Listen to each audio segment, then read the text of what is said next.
comfortable for me giving class in English. Maybe little bit of Bengali can be mixed. Okay, Hare Krishna. Welcome everyone for joining the Kalyani Zoom Bhagavatam discussion class on Srimad Bhagavatam. Om Agyanam Mirandasya Gyananjana Shalakaya Chakshurunmilitam Yena Tasmai Sri Guruve Namaha Sri Chaitanya Manobhistam Stapitam Yena Bhutale Swayam Rupa Kadamayam Tadati Swapadantikam Vandeham Sri Guru Sri Yutapadakamalam Sri Guru Vaishnavamscha Sri Rupam Sagrajatam Sahagana Raghunatham Vitam Tam Sajivam Sadvaitam Savadutam Parijana Sahitam Krishna Chaitanya Devam Shri Radha Krishna Padan Sahagana Lalita Shri Vishakhanvitam He Krishna Karuna Sindhu Deenabandhu Jagatpate Gopesha Gopika Kanta Radha Kanta Namastute Tapta Kanchana Gaurange Radhe Brindavaneshwari Vrishabhanushuta Devi Pranamami Hari Priya Vancha Kalpataru Vishachakripa Sindhupyaya Vacham Patitanam Pavanebhyo Vaishnavebhyo Namo Namah Jai Sri Krishna Chaitanya Prabhu Nityananda Shri Advaita Gadadhar Shivasadi Gaur Bhakta Vrinda Hare Krishna Krishna Krishna Hare Hare Hare Rama Rama Rama Hare Hare Om Namah Bhagavate Vasudevaya Om Namah Bhagavate Vasudevaya Om Namah Bhagavate Vasudevaya Narayanam Namaskrityam Naram Chevam Narottamam Devim Saraswati Vyasam Tato Jaya Udire Ashtaprayastu Bhadreshu Nityam Bhagavata Sevaya Bhagavati Uttama Shloke Bhaktir Bhavati Naistiki Namam Vishnu Padaya Krishna Prestaya Bhutale Srimate Jaya Pataka Swaminiti Namine Namachachu Padaya Nitaya Kripa Pradayane Gaur Katha Damodaya Nagar Gram Tarini Namam Vishnu Padaya Krishna Prestaya Bhutale Srimate Bhaktivedanta Swaminiti Namine Namaste Saraswati Deve Gauravani Pracharini Nirvishesha Shunnavadi Paschata Deshatarini. So একটু সামনে এসো, মুখটা একেবারে পুরো cover হয়ে গেছে, দেখাই যাচ্ছে না। So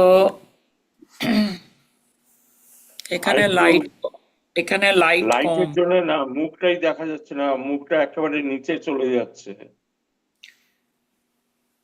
একটু সামনে বসো, না হলে কিছু দেখাই যায় না ঠিক মতো না। হ্যাঁ এখন ঠিক আছে, হ্যাঁ এখন ঠিক আছে। Okay. So this is তুমি বাংলায় বলবে না আজকে? This is topic of suffering humanity. This is the second section we are doing, and the discussion topics are, we have done up to Narad Muni condemns Vyasadev, compromising spirit. So that was the last discussion topic was there, and now I would like to take 3 discussion topic. If time permits, then I will take 4. So the topics are no gain in non-devotional occupational duties. Happiness comes as destined. So this is from Shloka 17 and 18. If you all have the Srimad Bhagavatam book, then you can refer to the shloka. And then second topic will be, as the milk product curd can cure milk indulgence, so service saturated with devotion to the Lord can cure the reactions of ordinary service. That we will refer to shloka 33. And then 6, the topic number 6 is clear vision required to do welfare activities. That is from shloka 13. So let's get started with no gain in non-devotional occupational duties, happiness comes as destined. So 17 and 18, we see this chapter is from first canto, and the chapter is Narad Muni's instruction on Srimad Bhagavatam. So who is he giving instruction to? Srila Vyasadev. So what is devotional occupation and non-devotional occupation? We have to non-occupational duties, and why there is no gain in doing non-devotional occupational duties, and how happiness comes as destined. We see in this shloka, Tyaktva swadharma charanam bhujam harer bhajan apakvo atha pateta tato jadi yatra kva bhadram abhut amushyakim ko varta apto bhajatam swadharmata. So what does it? Translations and purport by Srila Prabhupada. So here Narad Muni is saying, one who has forsaken his material occupation to engage in devotional service of Lord may sometimes fall down while in an immature stage. Yet there is no danger of his being unsuccessful. On the other hand, a non-devotee, though fully engaged in occupational duties, does not gain anything. So what is the gain we are talking about here?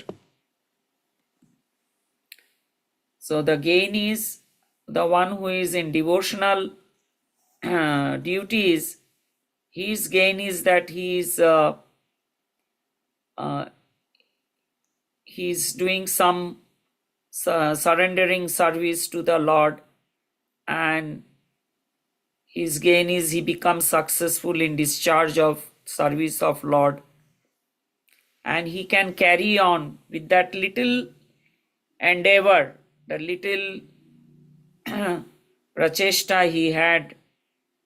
He wanted to do some service for Lord, that carries on in the next life.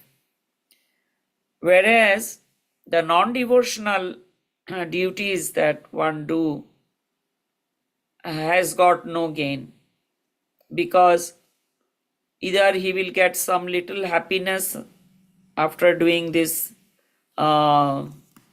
non-devotional activity, and he will be miserable. So one does not have to work too hard to get these activities done day and night, do so much parishram, because automatically what is in our destiny, what is there in our bhagya will happen. If there is sukha, it will be there. If there is dukha, that will be coming also.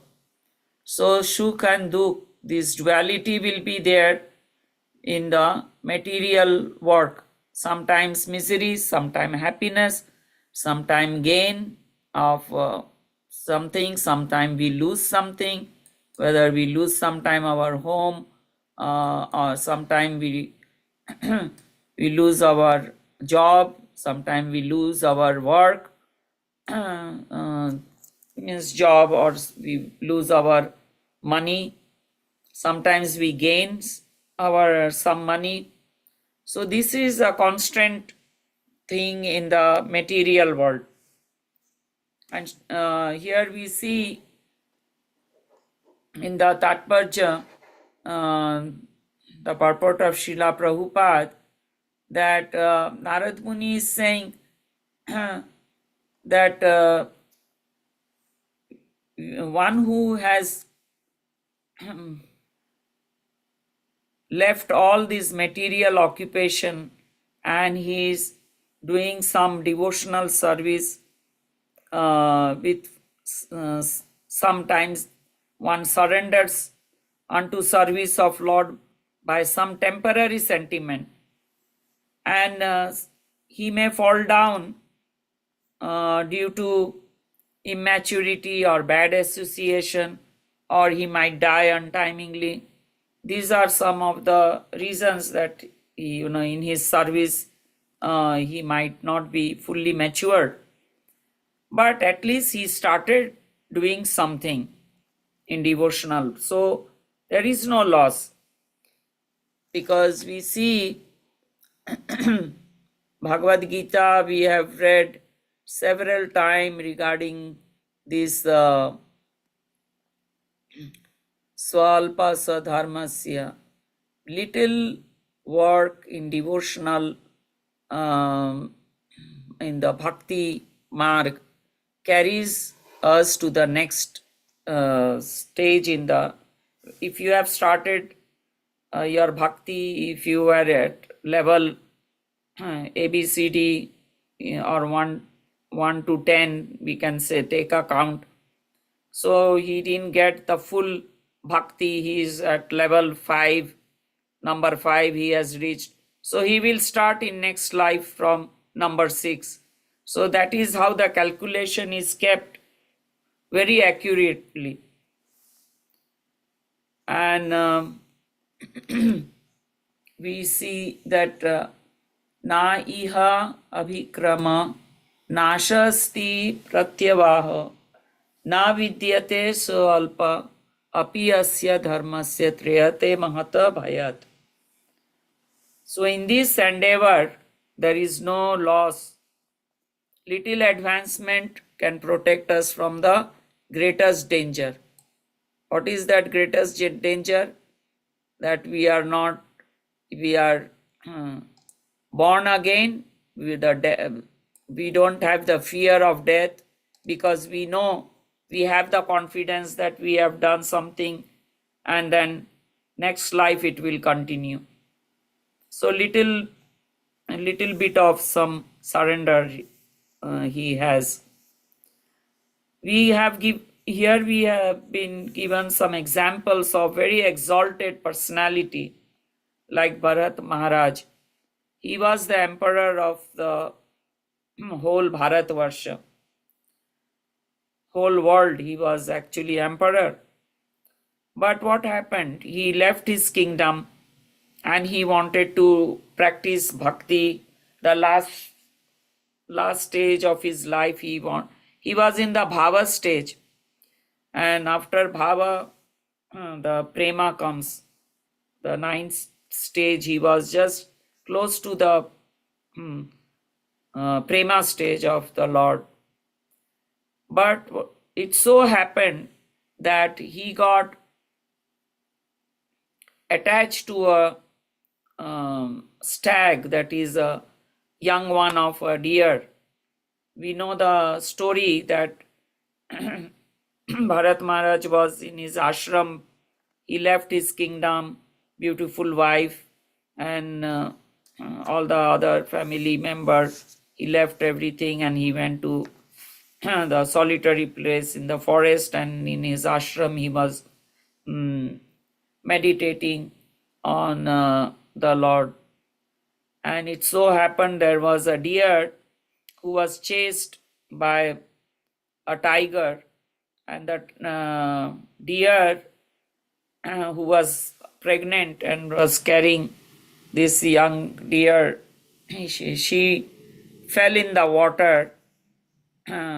She wanted to jump from one shore to the other, and in the process of jumping, the baby came out of her stomach and it fell in the water shore. And Bharat Maharaj's meditation was disturbed and he was looking at this incident.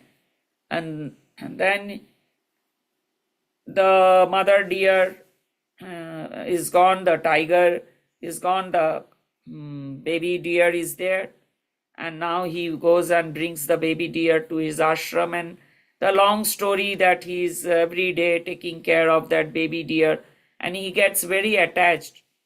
And when the baby deer is not around, he is wondering where is the baby deer, who has some animal must have attacked. So like this, in his meditation, he could not concentrate fully on Krishna. He was disturbed. And then when he left his body, he was thinking of this baby deer. And then next life, he got the body of this deer. Yam yam vapi smaran bhavat yajate kalevaram. So whatever we are thinking at the end of our life, that is the next body we will get according to that. So we have to be so careful that all these attachments in this world, we cannot simply reject them, thinking that they are not existing. But at least we should practice in the association of devotees, try to serve the devotees. In their association, Nityam Bhagavata Sevaya, we hear Srimad Bhagavatam, then what do? We do? Apply it in our life. By hearing, we apply it in our life. And what is the goal of life? To attain Krishna Prema and get ourselves situated in our original Swarup. That is Jivero Swarupoha Krishnero Nityadas. So here, this is one example, but Bharat Maharaj did not forget in the deer body the devotional activities he had performed in his previous life. Krishna made him remember that. So he was so careful in the deer body that he was near the sadhus' ashrams where they were discussing Krishna Katha, and he would stand and listen. That's all. He did not go in association of other deers. And then we know the third life he got was Jada Bharat. He was born in a Brahmin family, but he acted as if he was dumb and deaf, because he did not want to engage in material work. What so?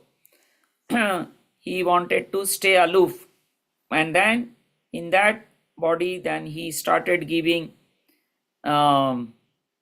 advice, instruction to the king, whose palanquin he was carrying, and he started blaspheming him. He said, "Hey, why are you carrying my palanquin like a dilly-dolly, sometime here, sometime there, properly, take the palanquin properly." And then that time Jada Bharat started speaking about devotional life to the king. And this is how we see that he got situated in his own that time he did not miss the boat. He caught on to the lotus feet of Lord and he made it back to Godhead. Similarly, we have Chitraketu's story. Chitraketu, he was going around in his celestial airplane, and where Shiva and Parvati, they were in an assembly of all the sages there.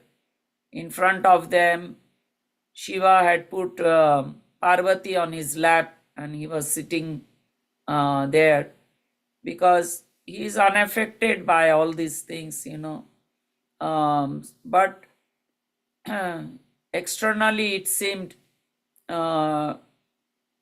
people having all these mundane thoughts. So Chitraketu, what he did, he started laughing, and sarcastically he started pointing finger at Shiva. What's wrong with you and all that, And Parvati, goddess, Parvati, she could not tolerate, because Chitraketu, Shiva and Durga in material world, they are, she is the mother and Shiva is the father in the material world. Shiva has different roles in different ways. So anyway, she curses him to become a demon in his, fall from his position and become a demon. So he becomes Vitrasur. And in the body of Vitrasur, Chitraketu remembers what he has done, and he surrenders to the lotus feet of Lord, and then he also gets liberated to go back to Godhead. And then we have the story of Ajamil. Ajamil used to also do devotional service. And then when he was in his youth age, what happened? He got attracted to seeing a male and female, and he got attracted to what they were doing, their loving affair. So he agitated his mind, and he left his beautiful wife and all, and started living with a prostitute, and whatever the long story goes. And when at his end of his life, he was very old, and he had children, and the youngest one he named Narayan. So when the Yamadutas were coming to take his body, or take him with them, because when you do sinful activity, you have to face the Yamaraj. And so he started calling his youngest son Narayan. So hearing that, the Vishnudutas also were present over there. And then Ajamil, the Vishnudutas said, no, you cannot take. The Yamadutas, they said, you cannot take, because he has taken Narayan's name. But then we understand from this that we don't do sinful activities and think that, like Ajamil, we will be saved at end of our life. No. Ajamil was again given a chance. They came back, the Vishnudutas came back. He had to perform his devotional activities for many thousands of years, and then he went back to Godhead. So these are, and in the 18th shloka it is said, persons who are actually intelligent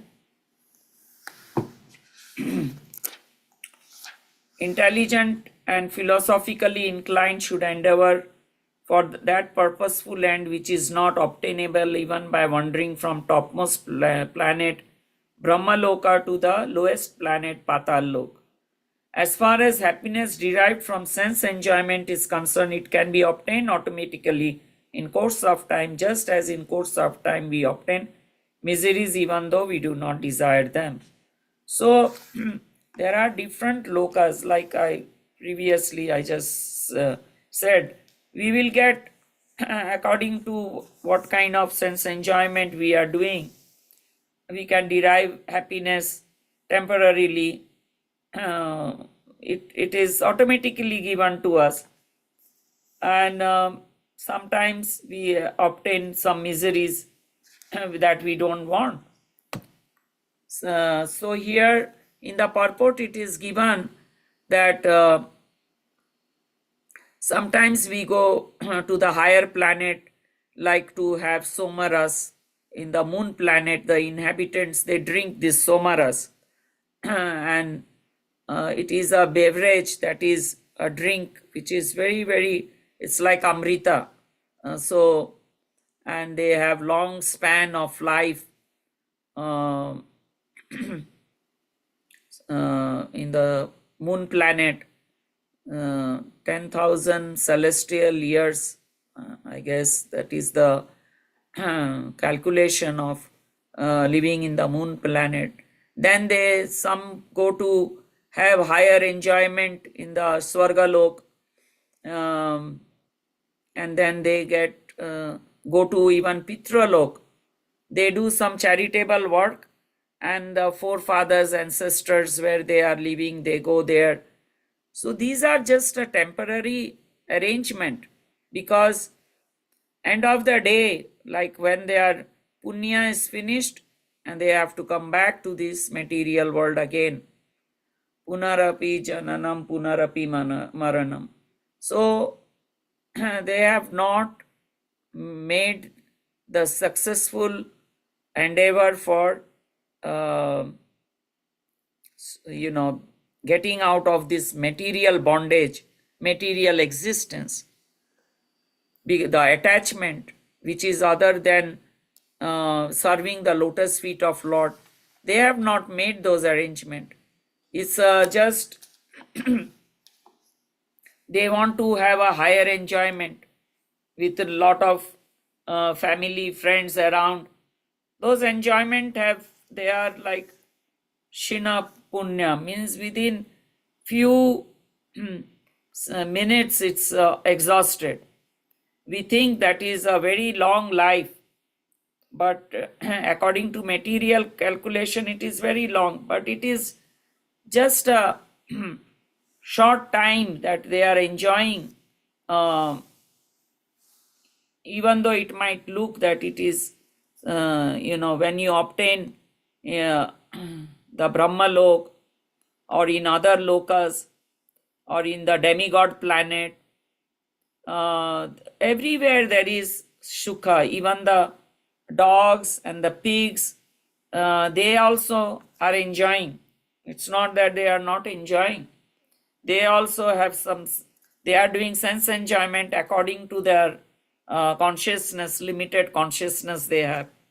They don't have any other, they only Ahar, Nidra, Maithun, and Bhai. These are the only four things the animals are doing. They are defending themselves, but they don't have the knowledge. Animal does not have a knowledge that if I do all these things, they are in the animal body to begin with because they have done all these kind of sinful activities.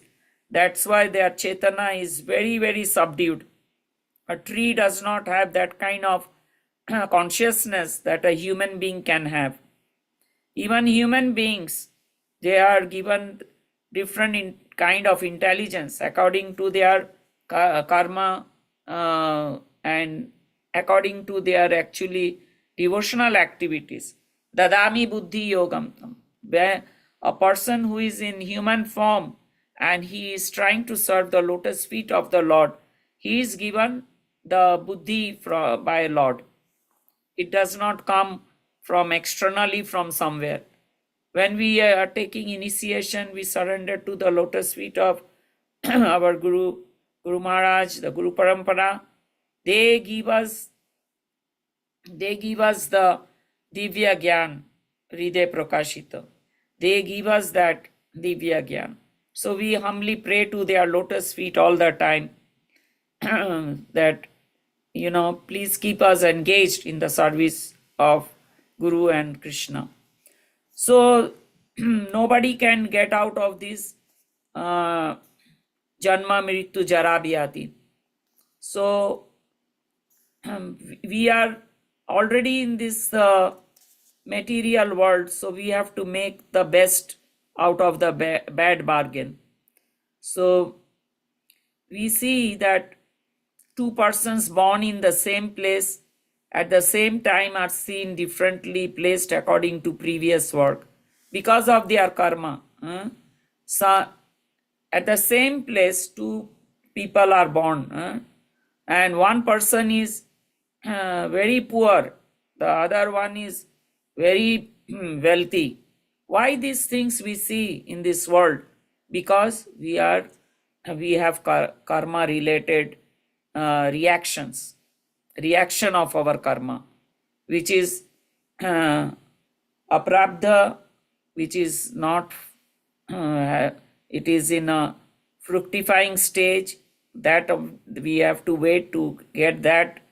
Sometimes it is already fructified, that that we are suffering, that papa, and sometimes it is in the seed form, that in a bija form, that we are. But when we are in Krishna consciousness, the reaction of our karma, whether it is good or bad, everything is nullified.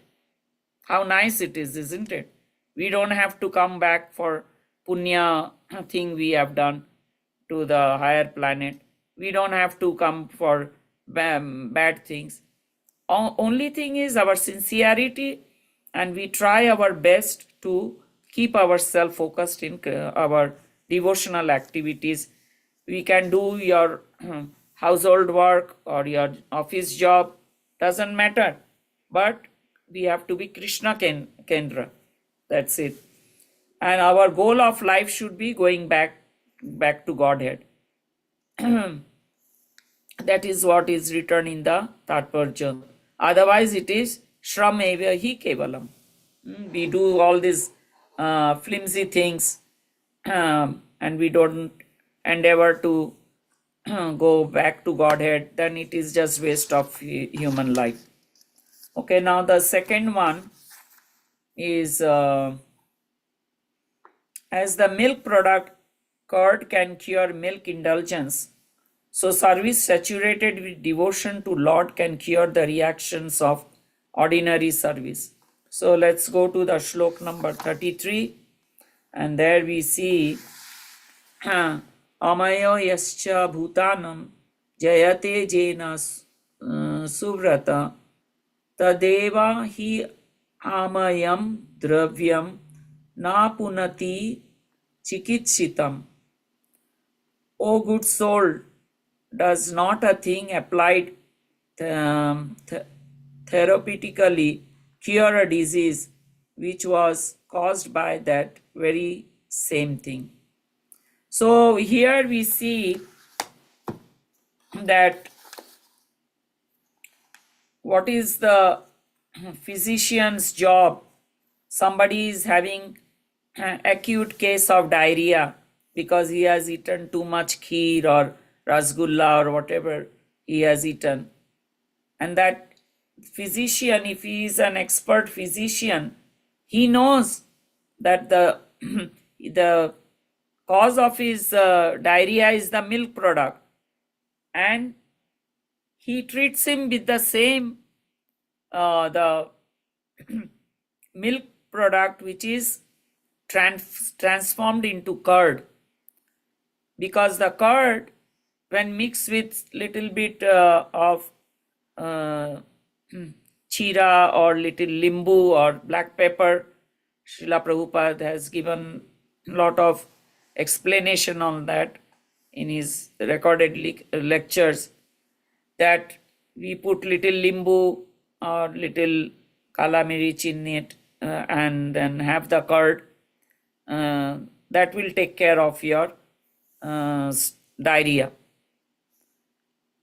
So this is how we see that the devotional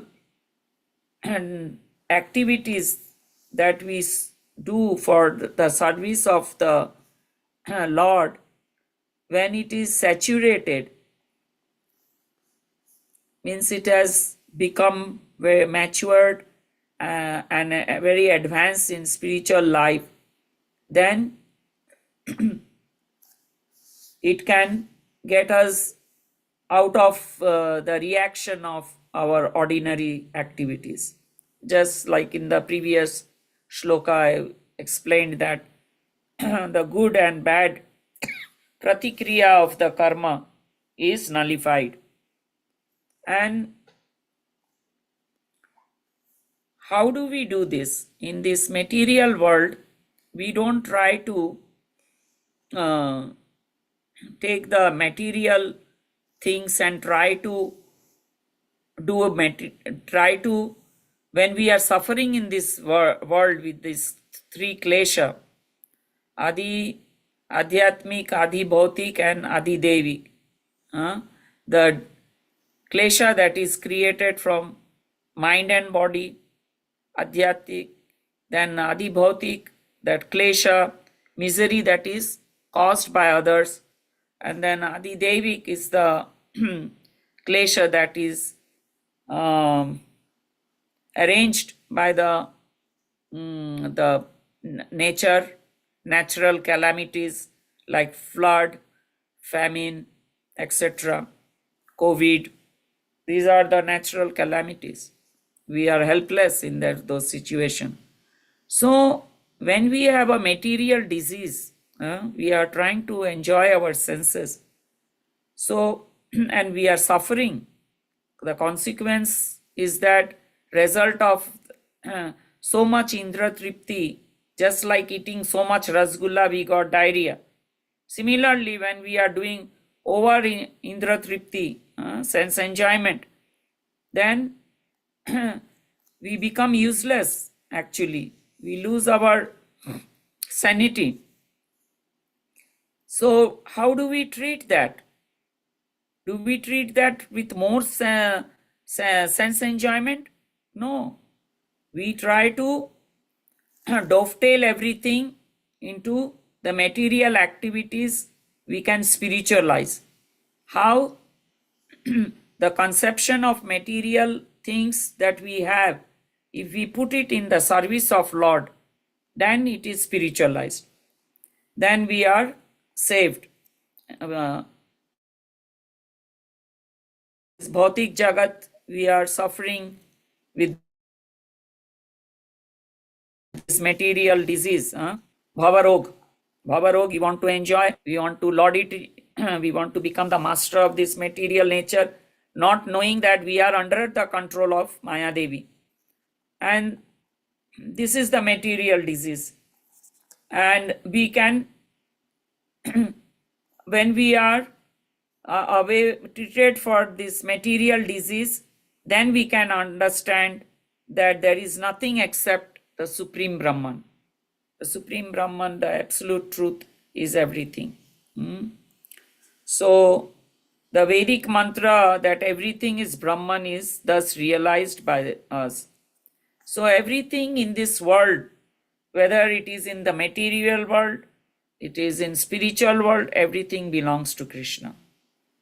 On the absolute platform, nothing is changeable. It's absolute. So many things are coming from Krishna. He remains still the same, unchangeable. And this relative world is this material world. Everything is dependent on something, isn't it? We can't, we have to depend on the air, we have to depend on the water. So we have to understand our position. Now we move into the third topic, clear vision required to do welfare activities.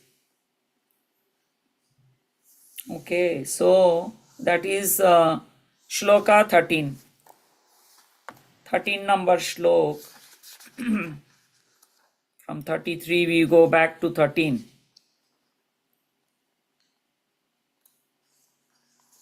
Okay. Atho Mahabhaga Bhavan Amogadrik Shuchi Shrava Satya Rato Dritavratam Urukramasya Khila Bandha Muktaye Samadhina Nusma Smaratat Vichishtitam. O Vyasadev, your vision is completely perfect. Your good fame is spotless. You are firm in vow and situated in truthfulness. And thus you can think of the pastimes of Lord in trance for the liberation of the people in general from all material bondage.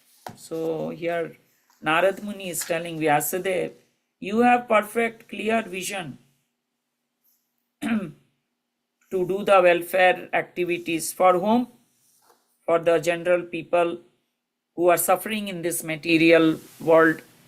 attached to this material world and suffering, and to take them out of this material bondage. Dukhalaya Shashvatam, this place, you are the perfect candidate, Vyasadeva is saying, because you are a pure devotee. Vyasadeva, you are a bona fide representative who are completely merged in transcendental loving service of Lord. And you, only such person, they can narrate the transcendental pastime of Lord, and their transcendental nature becomes automatically manifest by dint of their devotional service. So 5,000 years ago, the description of Bhagavatam are so precise and accurate. Vyasadeva compiled this Srimad Bhagavatam 5,000 years ago, and he predicted everything in Srimad Bhagavatam. It's not that Srimad Bhagavatam just was there 5,000 years. It is there, but it was put in writing by Srila Vyasadeva, because when Krishna departed to his Dhama, then the question was, how are the people, what shelter are they going to take? The sages were asking, what is their shelter?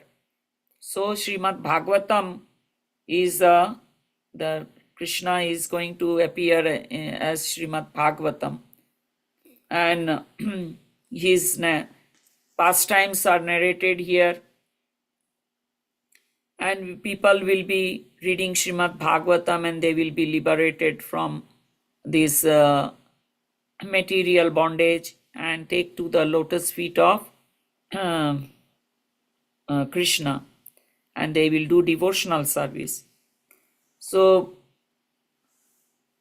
the liberated person, we have seen Vyasadeva was a liberated soul. So what did he do? Normally people do sense enjoyment.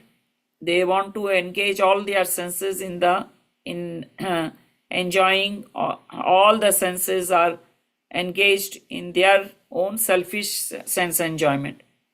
And here Vyasadeva, a liberated person, his senses are perfect because he is serving the senses of the master of the senses, Rishikesha. Rishikena Rishikesha. So Rishikesha is serving the senses of Krishna. For his Santushta Vidhan, he is doing everything, not for his own purpose, selfish purpose. So there are many literatures. It's in this purport it is said that they have taste for literature that does not even give devotional talks or devotional katha, Krishna katha, pastime of Krishna, his form, his name, his fame, his leelas, nothing is there. So that is those kind of speculative philosophical knowledge or the poetries that people read that ends up in sense enjoyment, and that is for the less intelligent people. They are always engrossed in all these kind of things. And Narad Muni, being the best among the Vaishnavas, is compassionate on unfortunate victims of worthless literatures, and he then advised Vyasadeva that you please go ahead and glorify the activities of the Lord, the Supreme Personality of Lord, his Leelas. Then you will also find satisfaction, and these people who you have told them about doing these other things, karma khanda, jnana khanda, all this meditation, these people are not going to do devotional service. They will go to the rasatal. They are not going to get out of this bondage of material existence.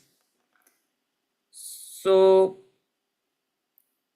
this is in short, we are talking about that Srimad Bhagavatam is meant for people for total liberation from all kinds of material bondage. So this is, he has a clear vision, and Vyasadeva could help the mankind, do some welfare for them. The real welfare is helping people to come into spiritual life. That is the real welfare. Narad Muni serving Bhakti Vedanta shows results of serving pure devotees. I don't know whether we have time, because I wanted to take some questions today. Anyway, I'll just touch some 23 to 25. Let's go to that shloka. So how did Narad serving Bhakti Vedanta show result of serving pure devotees? What did he gain? What was the result of serving Bhakti Vedantas? We know, we are going to back to now Narad Muni 23. O Muni, in the last millennium, I was born as the son of a certain maidservant engaged in service of Brahmanas who were following the principle of Vedanta. When they were living together during the 4 months of the rainy season, I was engaged in their personal service. So who was Narad Muni? What was his parentage? He was just a maidservant's son. And what did Narad Muni do? He was doing service of the sadhus, the brahmanas, they were known as these Vedantas, Bhakti Vedantas. Bhakti Vedantas are the pure devotees of Lord, and their only business is to give spiritual life, spiritual consolation, initiate people in bhakti. Bhakti, that is their only job. They are impartial. They will give transcendental gyan of loving devotional service to anybody who wants to come into this path of bhakti. They don't discriminate. No bheda, that you are coming from a Shudra class, so you will not get. The Bhakti Vedantas are not like that. They are very liberal, they are very open-minded, because they are the spiritual masters. And Narad Muni used to serve these sadhus, the brahmanas who used to come to their home. His mother would make some preparation for these sadhus. She was a maid servant, but she made sure the 4 months during the rainy season and Chaturmas that the sadhus used to go and visit some places. So they would just go and eat whatever they get in some householder's place. So she would make sure that everything is done properly for them. And Narad Muni, he was a small boy, a young little boy, and he was trying to serve these Bhakti Vedantas. And what he did was, like, in olden time, the children, like 5-year-old children, were put in Gurukul. They were put under the Guru's ashram so that they can perform their brahmachari life properly and become successful. They are trained successfully to have spiritual realization further. That was the purpose. But those varnashram system is not there anymore. People are irresponsible. The parents are irresponsible.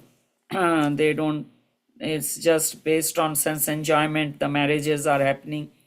Okay, now Narad Muni, he served them. So by doing, he took their permission uh, and he served them. Although they were impartial by nature, those followers of Vedanta blessed me with their causeless mercy.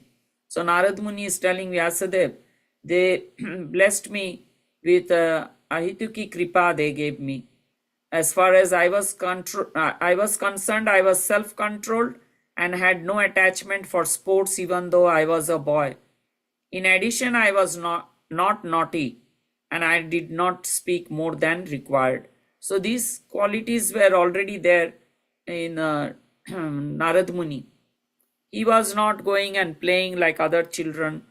They were already, he was coming from such a poor background. Mother was hardly there, and then he had this engagement of,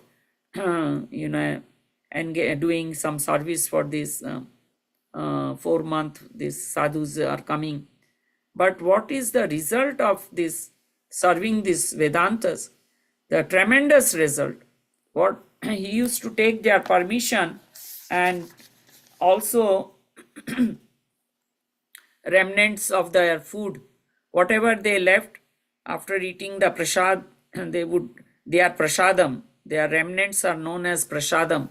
The Maha Purusha, the Bhakti Vedantas, whatever their remnants are also very mystical. It gives us the power, like Shuddha Bhaktas, Charana Renu, they are dust of their lotus feet, their food, their darshan, everything is so pavitra.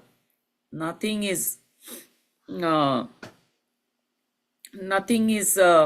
of this material world, of this pure devotees of the Lord. And by eating their remnants, all my sins were at once eradicated. Whatever the pap he had, he could feel, Narad Muni, that everything got wiped off. And he engaged in their service. His heart was Hridaya Shuddha, purified heart. And he became attractive to me. The very nature of the transcendentalist became attractive to me. He started following what they are doing. He would listen to what they are saying, the Krishna Katha they will do, and he would taste the remnant of the prasadam they will leave with their permission he would eat. And this is what happened, that he got transformed into a pure devotee himself, Narad Muni. So he's talking about his previous life to Vyasadeva. So what is this transcendental taste at once makes all material thing distasteful. When Krishna's when you come in the association of pure devotee, all the obstacles in our devotional life gets wiped off, it is removed by their mercy. And so we should not take it for granted that when we come across in ISKCON we have lot of acharyas, senior devotees who are very, very elevated in their consciousness, and our goal should be to just learn something from them, not seeing their external position, but for years of what they have done for the welfare of the society of ISKCON. That should be our focus. Hare Krishna. So now we have 5 minutes left. So I would like to invite someone if they have some questions or some addition, they want to add something to this discussion. Hare Krishna.